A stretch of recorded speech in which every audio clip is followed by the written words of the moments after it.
This has been a long time in the making, as you know. How many of us saw the original Grindhouse? So if you haven't, it doesn't matter. My best friend, Jeff Nell, and I had this idea when we were fucking 12 years old. If you can believe it. Jeff's here tonight. Give him a round of applause. That movie, everything was amazing. We did the trailer, and then we couldn't figure out the movie, and Jeff finally cracked the script. I took it to Roger Birnbaum, who's here. It's his birthday. Happy birthday, Roger.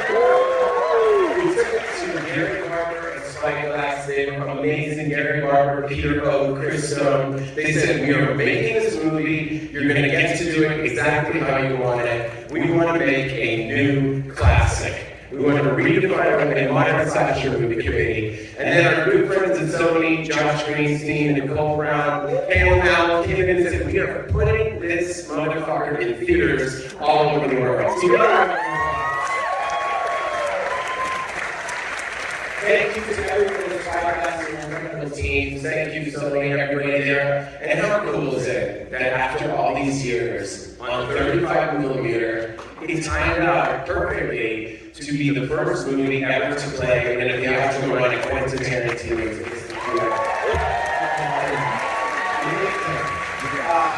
I'm going to do a short Q&A after with our cast. We have so many people that came in. They came in from Canada, they came in from New York. But we're going to bring them up here after. Let's give a round of applause. I'm going to try and do this from my head. For Nell Verlaque, you can wave. Nell Verlaque, Addison Rae, Jenna Warren, Tomaso, Gabriel Davenport, Milo Manheim, Jalen Thomas Brooks, Shay Griffin, Hoffman,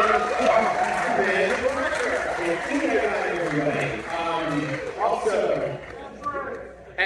Patrick, and the sexy man alive who's not here, but let's cheers to we over in New York, the great Patrick Dempsey. I thought it was super Hoffman, I'm just saying, but we'll let Patrick have it this year.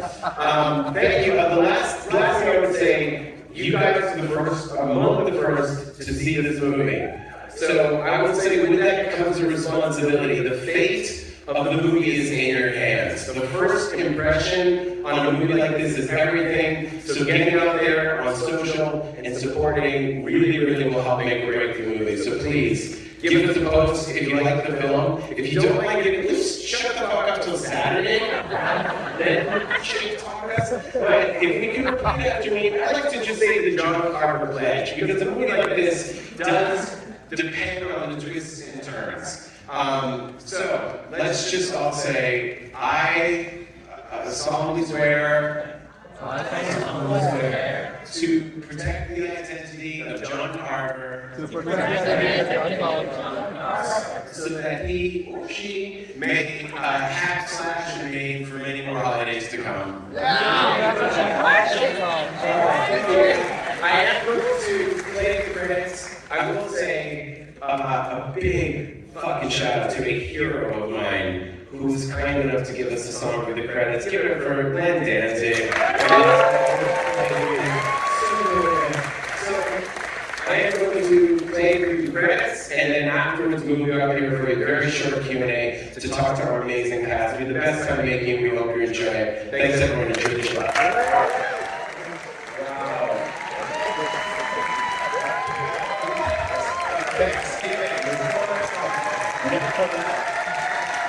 Gabriel Davenport, Jalen Thomas Brooks, Shay Griffin, Nell Verlaque, Mika Amonsen, Milo Manheim, Tomaso, Sanelli, Delfin, Hoffman, Jenna Warren, and Addison Rae. Let's break that a little bit. Let's give them a round of applause.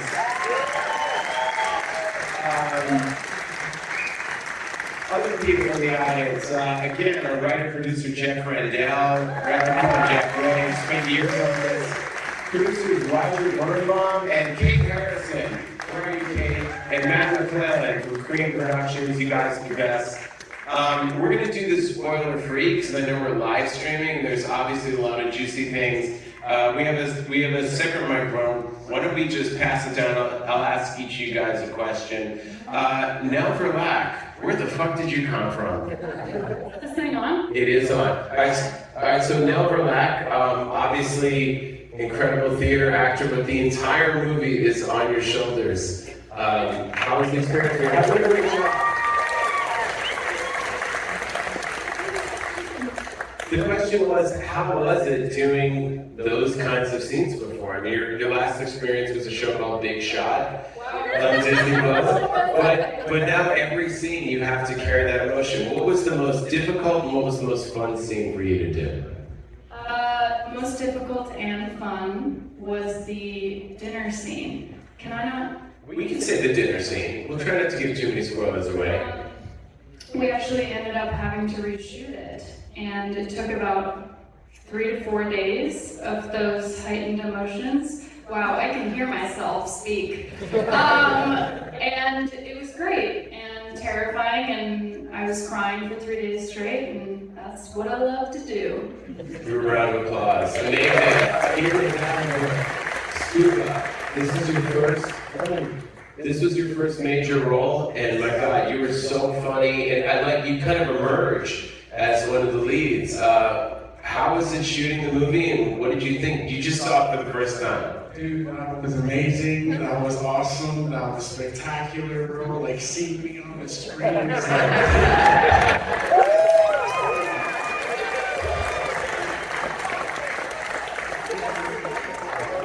It was amazing, yeah. What was like one memory from the shoot or something you didn't expect that you'll kind of always carry with you? Definitely didn't see 100%.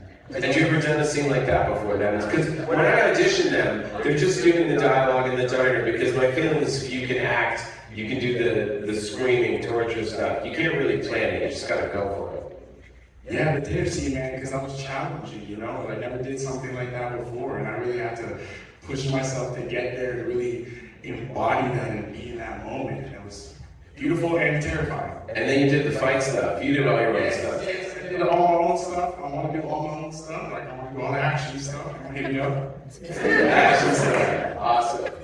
Let's do it down to Jalen. Jalen, Bobby, the pitcher, Bobby Goldenarm. Amazing. Amazing job.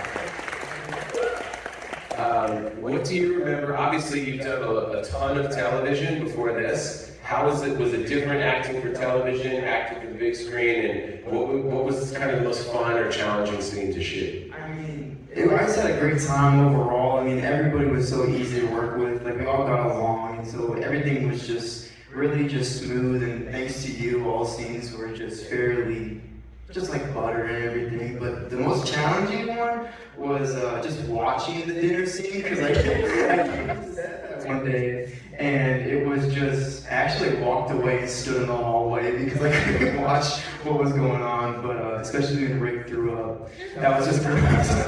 We'll get to that. I have questions about that moment. Awesome. Shay Griffin, Amy, our cheerleader. Obviously, an expanded role from what the cheerleaders in the trailer. Can you talk about shooting the riot scene? How was it playing this part? Being stuffed in a refrigerator too. She does all her own fridge stunts.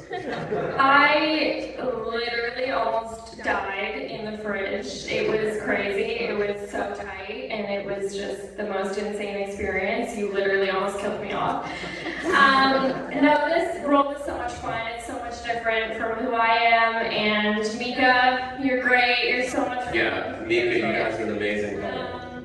The trampoline was crazy. I feel like an athlete. I feel like I could go in the Olympics now for trampolining. I did so much of it, like 4 days of just on the trampoline. So yeah, it was just so great. I love working with you, obviously, and we're all so close. I love you all so much. Thanks, Shay. Man in the back, let's hear it for Amanda. First of all, so Amanda comes in auditions. We're shooting in Toronto. And she's got the most wicked accent. Tell me where you're from. I'm from Hanover, for real. Tell me who you're related to. Oh, I am the 9th great niece of John Cava.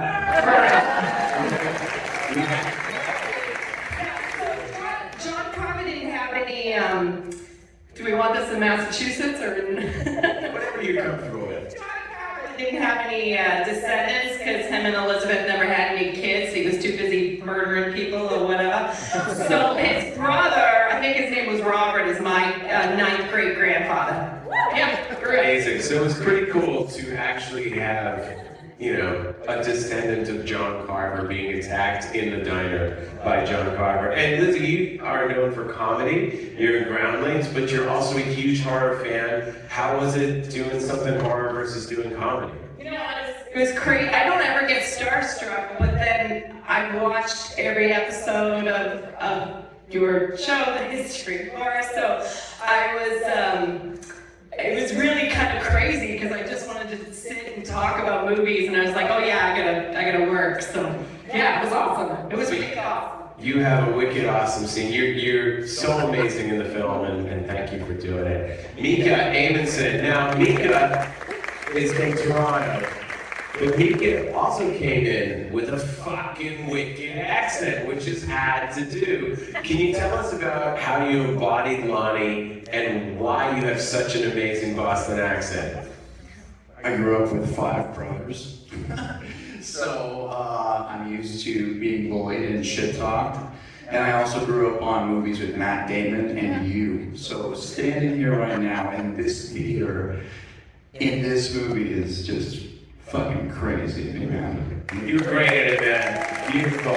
And hopefully the scene when you and Tomaso, you had the monologue. Maybe just give a little of the mom, the cousin, just a touch. I got to hold a mic like this in front of like 1,000 extras and be like, fuck you! Fuck your grandma! Fuck your cousin! Fuck your second cousin! Fuck your stepmom! Fuck your dog! And also fuck you! And there's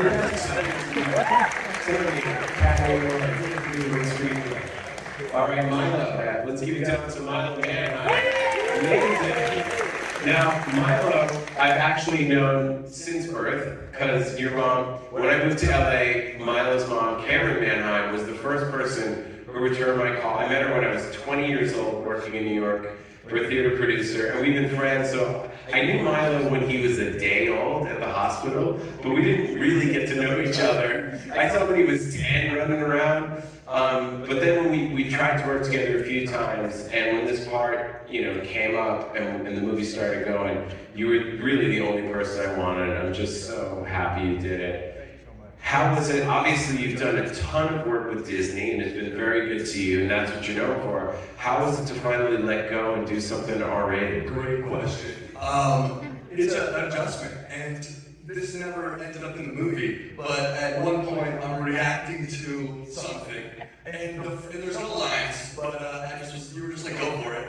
And I did it, and I'm like, oh my god, no! And you're like, this isn't Disney. It's time, this is a horror movie, go do it. I'm like, fuck, oh no, fuck! Yeah. It was an amazing experience, I learned so much, and everybody give it up for Eli because, hey, we're gonna be better like Jim and stuff, And can you also just talk about one of my favorite moments, which is like the flip of the jacket and the hug? Yeah, I mean, look, honestly, a really unexpected fun thing about this movie was the relationship I got to have with Jalen, Bobby, and it was unexpected, this beef that ended up being so funny. You're right, now you can't hear yourself, it's weird. But that was like one of my favorite parts of the movie was just that banter and that sweater was awesome, just an extra thing. Well, Milo came right in from shooting Journey to Bethlehem, and so we all kind of bonded. So he showed up, and he was just ready to go, but he sort of missed the first week of everybody hanging out together.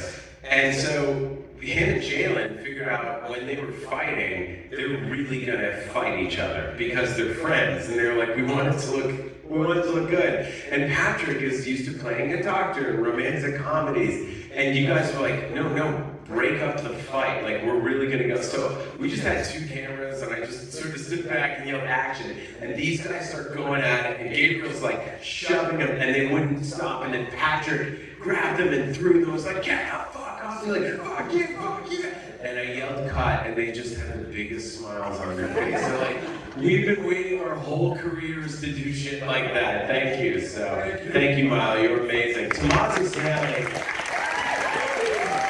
Tomaso is the only legit teenager in the group. even though he looks 24, Tomaso was 18, and I think he had he's 19 now, but Tomaso, I think, had his license for 2 hours in the scene where he's driving and like slamming the car. I think he'd driven maybe once before. But Tomaso, you've been acting since you were a kid on a lot of television in Canada. How was it getting to do a big screen role in an R-rated movie? Well, Eli, it was a dream come true.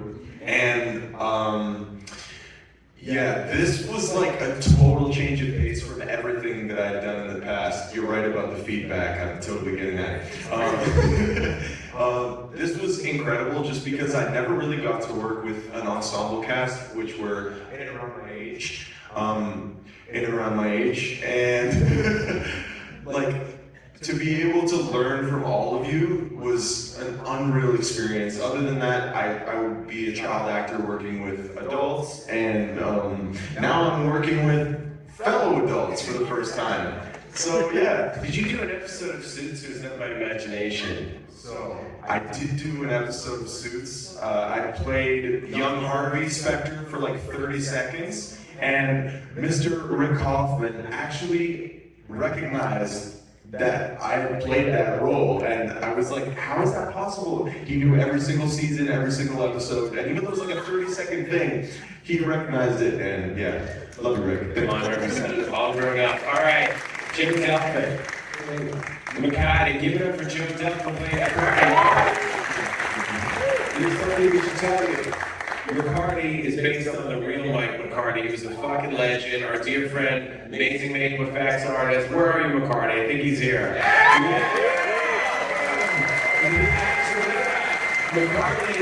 McCarty was on Cabin Fever. He's the fucking best. So, McCarty, you're actually playing movie McCarty. Yes. How was that? You've been acting a long time. I think you're an amazing, amazing gifted actor, and this is really kind of a breakthrough. Talk about embracing McCarty, you know, learning all the gun stuff, learning those guitar solos. Thank you, Eli. That means a lot. Yeah, this is my first feature film. I auditioned for this just like any other gig that I had. I had like small parts on TV back home in Toronto.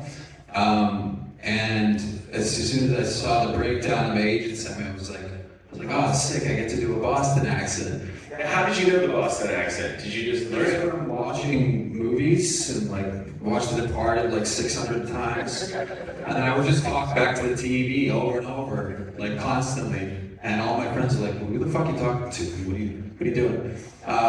So I just always was obsessed with talking to myself and the movies, and then I just learned that way. And then I just kind of put the character together as best as I knew how, just like any other audition, and I got lucky, and thank you so much. To talk about learning the gun stuff, because you have to be an expert, you're so funny, but you have to handle those weapons like you've been handling it your whole life. It wasn't a big challenge in terms of making it look natural. We had a lot of gun experts on set who had showed me the ropes, and I was constantly just thinking about continuity when I was on camera. I'm like, fuck, which hand was... So I was getting in my own way, but luckily it worked out because I did practice a lot with these gentlemen, and I was in good hands. So it was just a lot of preparation and repetition, and luckily it worked out. Well, you were fucking brilliant. Now, Mike McCarty, how did movie McCarty do, according to you? Movie McCarty did pretty fucking good. Yeah! Rick Hoffman, ladies and gentlemen. Rick Hoffman. Where do we begin? Obviously, we go back to Cabin Fever, and this part, you know, we had a window, we were shooting. I thought if we were lucky enough to get you, we could. You're so fucking funny, Rick, and such a great dramatic actor. How is it different acting? How was the experience and working with this incredibly young cast and acting on a show like Suits, which is so funny and particular? We're gonna give it up for and then taking some of that humorous qualities and putting it into a new character. Well, first of all, I didn't know what to expect working with all of these young actors, and immediately it was, they were just let's put it this way, not only did they show up to work when they were supposed to, they also would show up on days off to watch everybody work, and their energy was, I mean, hands down, contagious. You just couldn't help but be excited to be there every day. And I was like, oh, hey, I'm like old guy, can I hang out with you guys? Like, you guys seem really cool. They were like, no. Then they were like, all right, maybe. And then I don't know, I just wanted to be a part of this fantastic genesis of wonderful energy, and it came across on screen the way they all performed. They were fantastic. So, and working with you, which I had done in the past in 2005 on Hostel, there was a familiar camaraderie and ball busting, which I love the most. Constant, just breaking each other's balls, trying to fuck with each other. Where you got upset and had to take your ball and go home occasionally, but that's just Rick would text all his friends saying, Eli's doing really mean impressions of me. I was like, I'm not. This is a weird, that's not my impression of Rick. Was that okay, right? Was that good? That was fuck. He'll ask me how that was later on tonight. Thank you, Rick, for doing it. I think the performance is really something else in the film. I love the relationship with Jessica. Oh, and talk about the relationship with Nell, the father-daughter relationship, and also how long you've known Patrick and get to do those scenes with him. Also a familiarity with Patrick, because we worked together on Milo's mom's show at the time, The Practice. And it's just funny how things come around. And Nell, I had known from the very beginning of this whole project that this is a talented son of a gun. And she's, this is just the beginning, pal. So. Thank you. Awesome. Get ready. I kept saying that to her from the first day I worked with her, just get ready. So, she's fantastic. I'm ready. You want me to just hang here again? Yeah, this is what I did. Just because Rick just gets very uncomfortable. As you can see, I did that at the end of the movie. I wasn't going to yell, all right, let's pass the microphone to Jenna. Thank you. Rick Hoffman, ladies and gentlemen. Jenna and I worked together. I made a VR short called Trick VR Tree, and she was one of the girls dressed as Christine Quinn, and we had such a fun time working together.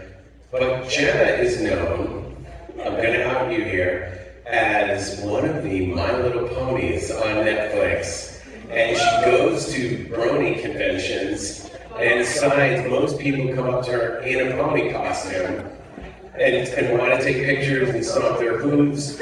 So how was it going from the world of My Little Pony and people that come up to you dressed like unicorns and speak to you in like horse language, as I've seen in videos, versus getting a corn holder stuck in your ears? Yes, the corn skewer. No, I mean, talk about kind of embracing this character, embracing this group, and acting for animation versus obviously acting on camera. First of all, I love you guys so much. You made this the best experience of my life. Thank you, Eli, for letting me be a part of it. I've been doing voice acting since I was really young, so I've always wanted to make the transition to film and television. And thanks for, giving me a chance. Working with this cast, it was so easy. We truly are such good friends, and you don't get that very often. And it's just such a euphoric experience. I had the best time ever. You're amazing in the film. Let's talk about the corn holders in the ears, which is not a spoiler, because in the trailer, that was one cheap little film trick. I love trying to pull off stuff that I could have done when I was 10 years old, and it's reversing the footage. Because if you pull it out, then you can reverse it, really jams in there. But Jenna, you had to act in reverse, because you have to go, and then it was the weirdest thing, and it took us 6 times to get it. When I got the call that I had a corn skewer fitting, thanks Eli, I was like, okay, great, here we go. I was so excited though, but that shot was pretty intense because it was so intricate, it was so close, and he just kept saying, do it again, but a little different,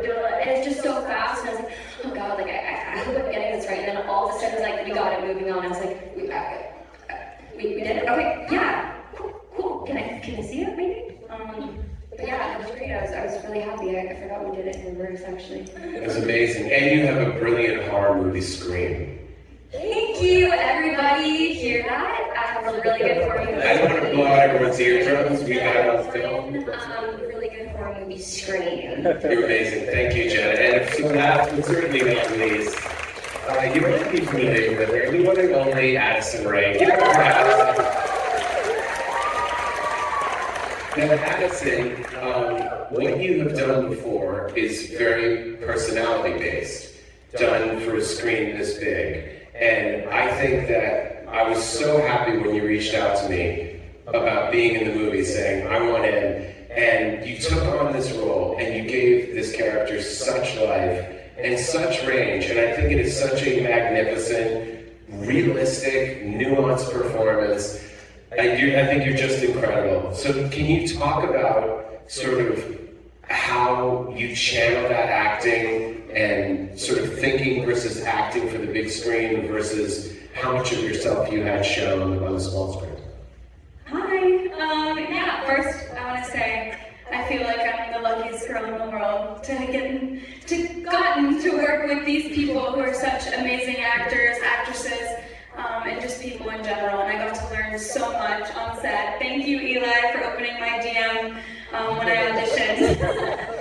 That's a Stalking works, yes, by the way, it's a stalking director. Yes. Oh, all right. Yeah, just go out and say it and it'll happen. But yeah, like I said, I feel so lucky to have these amazing people to watch and learn from, and I think that was kind of the key to getting comfortable on the screen and, you know, having to try something completely different than what I'm used to. And yeah, I mean, it was really nerve-wracking and really scary, but hopefully you guys liked it. Come on, she was incredible. Especially let's see the scene.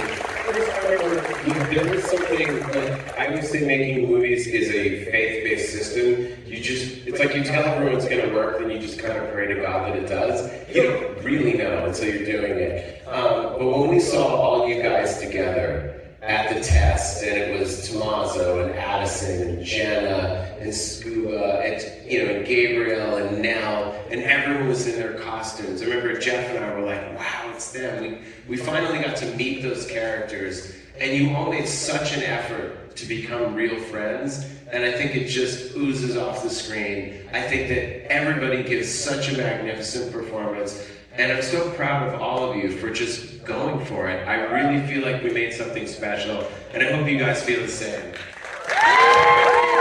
And a shout out to Patrick, who's just amazing, and Gina Gershon, and Tim Damon, and everybody.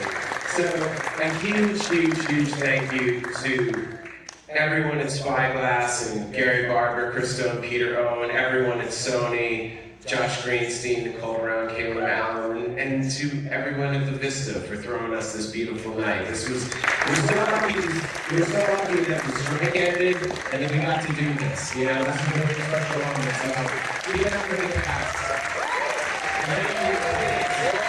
The movie's in your hands now. So whatever you say about it, people are going to believe. They're tired of listening to me. Any final words before we go from anyone? I also, if you possibly, can I? I don't know what you say. Oh, yeah. Okay, so I did my first stunt doubling ever. So if you need me to be a stunt double. Addison is doing the splits on the trampoline. I did the trampoline scene, the splits. It was so fun to be a stunt double. I had the best time. Here's a question. Did anyone notice? No. It's crazy, because I didn't face replace or color her hair. We went to lunch, and we're sitting there, and Addison runs over, and there's a photo of her probably as high as the ceiling in the air, like 30 feet in the air, with her legs up by her ears on the trampoline. And I'm like, what the fuck is that? Is that Photoshop? And Addison's like, no, I just did it. I'm a gymnast. Nobody knows. I was like, wait a minute, you can do that. And she's like, yeah. And I'm like, that could have gone very wrong, by the way. Austin, and everyone's the producer, like, Eli, we're not really sure. Like, if Addison breaks her neck doing this, we might have to recast and reshoot and be sued and be shut down. I'm like, we'll be good. Let's just get 1 or 2 takes. So she did it, and it was just like, she does the split, landing and bouncing, and I thought it was so good. I also kind of wanted you to have the credit for it. So when people watch the movie one day in home video, you'll pause it, and you will see Addison. That's why I have the little cheerleader doing in her credit at the end. So yes, Addison Rae, stunt double for her. Thank you very much, everyone. Did your friend out for 16 years? He's the best. I love you, buddy. Thanks, everyone.